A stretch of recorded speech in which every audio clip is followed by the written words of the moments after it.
வணக்கம் தோழர்களே. ஆரம்பமே அமர்க்களமா இருக்குங்க.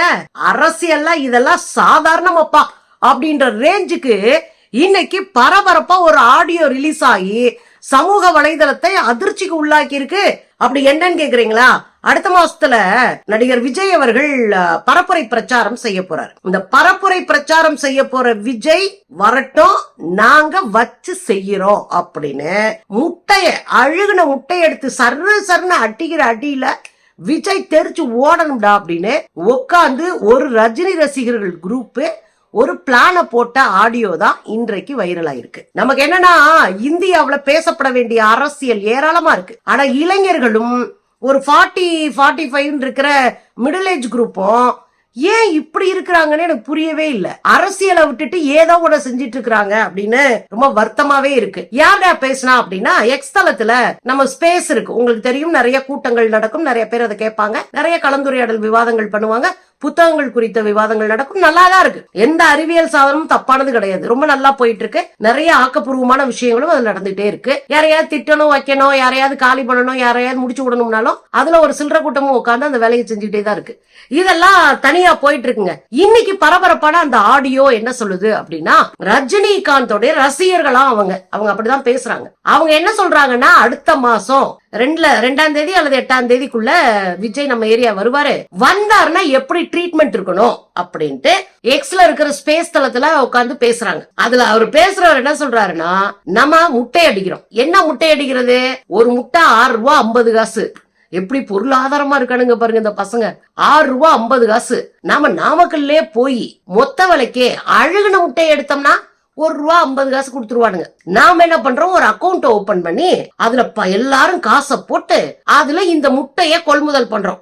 லட்சக்கணக்கில் திரட்டி முட்டையை கொள்முதல் பண்றோம். பண்ணிட்டு ஆளுக்கு 10 கேஸை எடுத்துக்கிட்டு வந்தாருன்னா வச்சுக்கவே, வச்சு சர்ன்னு அட்டிக்கிற அட்டியில அதுக்கு முன்னாடி ஒரு வார்த்தை சொல்லிருப்பாரு. பீசு வரும், அழகா பீசு வரும், பாதி உடம்பு மேல இருக்கும். அந்த பாதி உடம்புல அடிக்கிற அடி இருக்கு பாருங்க, வேற லெவலா இருக்கணும். அப்புறம் ஒரு பீப் வேற போட்டுட்டு அதுக்கப்புறம் அவர் சொல்றாரு, அடிக்கிற அடியில 4 நாளைக்கு அந்த விக்கவே வைக்க கூடாதியா, அந்த அடியா இருக்கணும். T69 என்னன்னு புரிய வச்சு அனுப்பணும்ன்றாரு. இந்த T69 என்னன்னு அப்படின்னா, தளபதி 69 அவருடைய படம், 69வது படம். அது என்னன்னு ஆம்லெட் போட்டு அனுப்பி விடுவோண்டா அப்படின்னு பேசுறாங்க.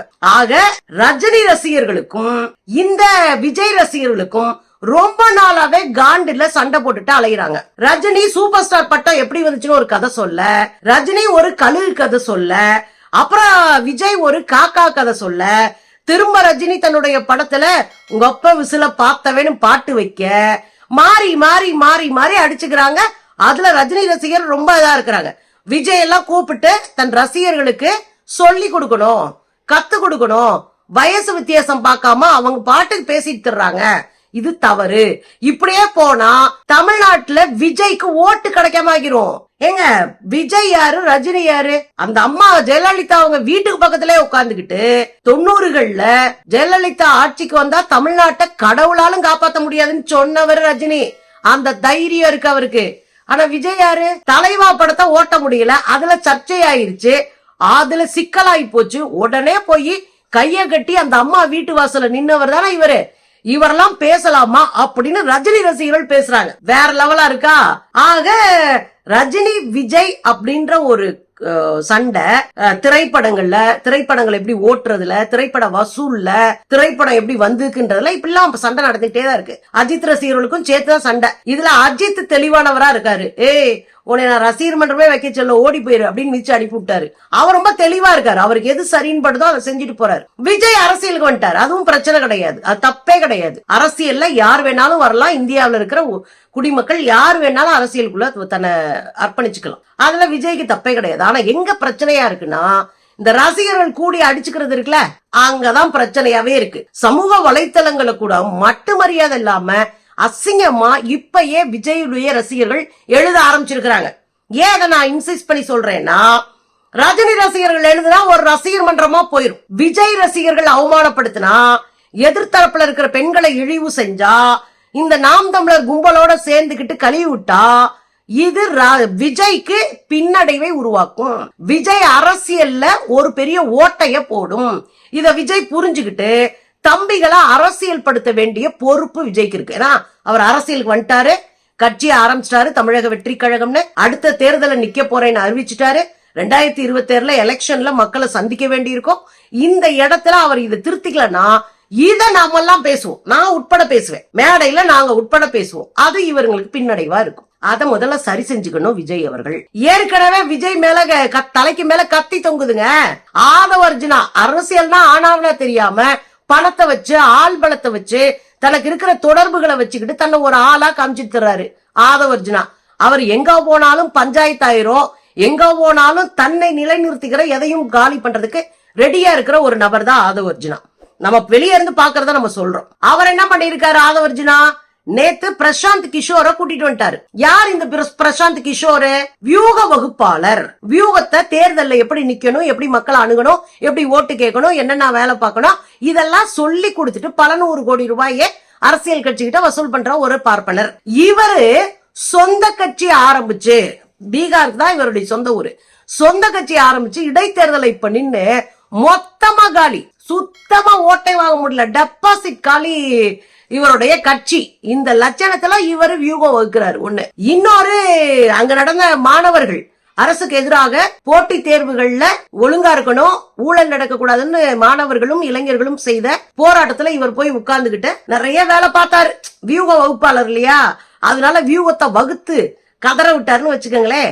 அவர் தான் தமிழ்நாட்டுல போன முறை டிஎம்கேக்கு நின்னாரு. பெண்ணாயி போச்சுன்னா அவர் யூகம் வகுத்தாருன்னா அப்படியே பூரம் ஜெயிச்சிருணும். அப்படி இல்ல. தமிழ்நாட்டுல 10 வருஷமா அதிமுக பார்த்து நொந்து போனவங்க ஆல்ரெடியே ஒரு மாற்றத்தை விரும்பினாங்க. அது திமுகவுக்கு சார்பா இருந்தது. இங்க அரசியல் வேற. இங்க எல்லாம் வியூக வகுப்பாளர்கள் அவசியமே கிடையாது. மக்களை புரிஞ்சுக்கிட்டாலே தேர்தலில் வெல்லுவது எளிது. இந்த பிரசாந்த் கிஷோர் தான் போய் இலங்கையில ராஜபக்சேவுக்கு வியூகம் வகுத்து கொடுத்தவர், ஃபெயிலு. ஏற்கனவே இவர் தான் இங்க மோடிக்கு வியூகம் வகுத்து கொடுத்தவர்.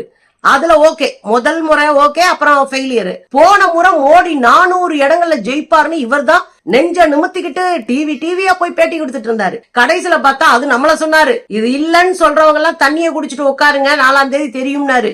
எலெக்ஷன் ரிசல்ட் அன்னைக்கு 4ஆம் தேதி அவருக்கு தெரிஞ்சு போச்சு நாம சொன்னதுதான் கரெக்ட்னு. அவர் தான் பல இடங்களை வியூகம் வகுத்து இப்ப தோல்வியை சந்திச்சிட்டு இருக்காரு. அவரை பிடிச்சிட்டு வந்தா ஆதவர்ஜுனா விஜய் கிட்ட நிக்க வச்சிட்டாரு. அப்ப விஜய், ஆதவர்ஜுனா, அப்புறம் இவர் பிரசாந்த் கிஷோர், ஜான் ஆரோக்கியசாமி ஏற்கனவே வியூக வகுப்பாளரா விஜய் கட்சியில இருக்கிறவரு. இவர் 2026 வரை இருப்பாருன்னு விஜய் அறிவிச்சவர். இந்த 4 பேர் 2.5 மணி நேரம் நேற்று உட்காந்து பேசி இருக்கிறாங்க. எப்படி வியூகம் வகுக்கலாம், எப்படி மக்களை சந்திக்கலாம், என்ன மாதிரியான பேட்டர்ன்ஸ் கையில் எடுக்கலாம் அப்படின்னு 2.5 மணி நேரம் பேசிட்டு போயிருக்கிறாங்க. இதுல ஆதவர்ஜுனா விஜய் கட்சியினுடைய தேர்தல் பிரச்சார மேலாண்மை பொதுச் செயலாளரா விஜய் கட்சியில இருக்கிறாரு. இதுல என்னன்னா கூத்து, 4 கட்சியில போய் சேர்ந்துக்கிறது, காசை வாங்கிக்கிறது, வியூக வகுப்பாளர்ன்ற பேர்ல ஆன்லைன்ல அடிச்சு விடுறது, இதுதான் அரசியல்ல வெற்றி தரும்னு இந்த ஆதவர்ஜுனா போன்றவர்கள் நம்புறாங்க. விஜய்க்கு 2026 பாடம் புரிஞ்சிடும். விஜய் கத்துப்பாரு. நமக்கு என்ன சிரிப்பா வருதுன்னா, ஏற்கனவே விஜய் பலரோட சிக்கிட்டு இருக்காரு. இப்ப ரஜினி ரசிகர்கள்ட்டையும் சிக்கிட்டாரு. ரஜினி ரசிகர்கள் போனா பல லட்சம் ரூபாய் வசூல போட்டு அதுல பல லட்சம் முட்டைகளை வாங்கிட்டு வந்து அடிக்கிறதுக்கு ரெடியா இருக்கிறாங்க. ஒரு லாரியில மொத்தமா இறக்குற மாதிரி வச்சிடுறேன். அப்படியே நாமக்கல் மாவட்டத்துல எப்பா நான் ஒரு 10 இடம் எடுத்துக்கிறேன், எல்லாரும் வாங்கி வச்சிங்க. வரும் பீஸ் அழகா வரும். வண்டி மேல பாதி தெரியுற மாதிரி வரும். என்ன சும்மா விடுற சொரு சர்ரு சர்ரு சர்ரு சர்ருன்னு இறங்கணும். மண்டையில அவன் தோப்பா வைக்கிறதுக்கு 4 நாள் ஆகணும். என்ன T69 என்னன்றது அவன் மண்டையில ஆஃப் ஆயில் போட்டு காட்டிருங்க போதும். மார்ச் 2 இல்லைன்னா மார்ச் 8ஆம் தேதி, ஓகேவா, இந்த பீரியட் ஆஃப் டைம்குள்ளதான், அதாவது மார்ச் 15 அவன் தமிழ்நாடு முழுக்க சுற்றுப்பயணம் விஜய் பண்றான். என்ன இன்னைக்கு ஒரு மளிகை கடையில ஒரு முட்டையோட விலை 6 ரூபான்னு நினைக்கிறேன். 6 ரூபாயா 6 ரூபா 50 காசுன்னு நினைக்கிறேன். நீ ஒன்னும் பண்ணாத. என்ன மொத்தமா கூட்டு முயற்சியா எல்லாரும் சேர்ந்து ஒரு அக்கௌண்ட் ஒன்று ரெடி பண்ணி அதுல எல்லாத்தையும் பணத்தை போட்டு ஒரு பல லட்சம் ரூபாய்க்கு முட்டையா வாங்கிரும். என்ன குருலே?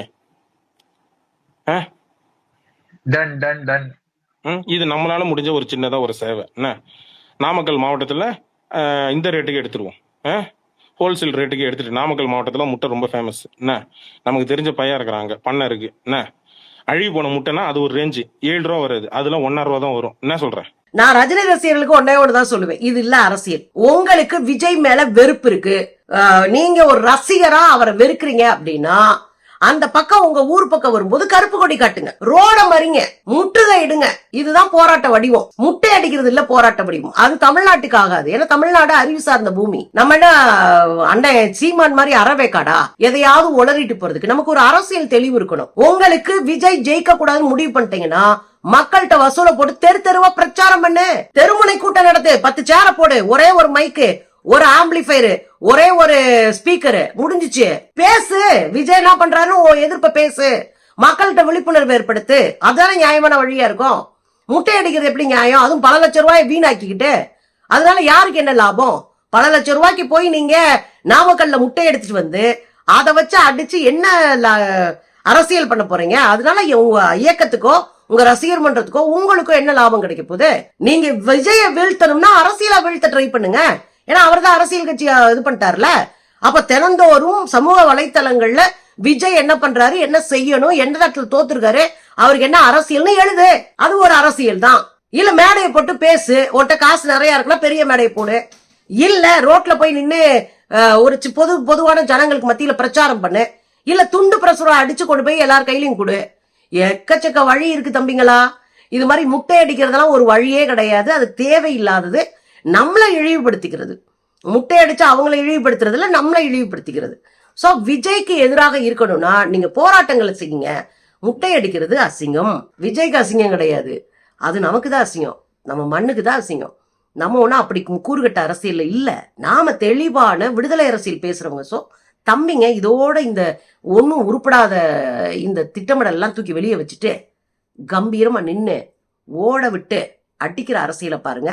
அந்த ஓட விட்டு அடிக்கிற அரசியல் கருத்தியல் அரசியலா இருக்கணும்.